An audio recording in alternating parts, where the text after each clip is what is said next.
Spakovka. Bu safar hiyla ishlatib sizlarni aldamasdan qaranglar chiroqda tushishini, tozalikdan dalolatda bu erkak kishi bo'lsa ham uy shunchalik toza bo'lishi mumkin. Xullas, sizlarni vaqtinglarda hamda megabaytlarda olmagan holatda ochishdan oldin men sizlarga nimaligini aytaman. Akalar, bu narsani $2,500 ga oldim. O'sha Apple mahsuloti juda mashhur bo'lgan Meta ochki sizlarga hozir ochib ko'rsataman. Demak, men $2,500lik Apple emas.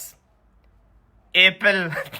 Bilasizlar, meni sabrim yetmaydi, hamma yoqda liniyasi bilan ochishga, kiyimlarda ham shunaqa yechib o'tirmayman, yirtib tashlayman, chunki men temperamentli babuyman, uqalanishni yoqtirmayman. Mana qilaman men. G'arch simaya jerzu deyman. Xo'p, akalar, mana o'sha mahsulot bilan qattiq urvordim, axir qimmat narsa-ku. Bunday qilsam-chi? Meni kechir, Instagram uchun qildim, meni kechir.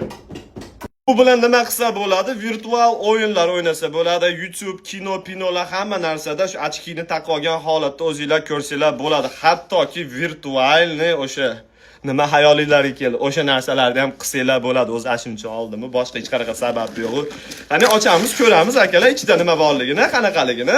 Do'st olib birga, hammamiz hozir ko'zingizlar bilan boqyapsizlarmi? Tezroq ochsin nima ekan deb yuraginglarni demday o'ynab turibdimi? 45 ga kirib bunaqa narsa olaman deb hech o'ylamaganman, lekin juda ham bir dizayni ajoyib ishlangan ekan. Xullas, mana sizlarga o'sha narsani ko'rsataman. 1 2 3 keyingi videoda.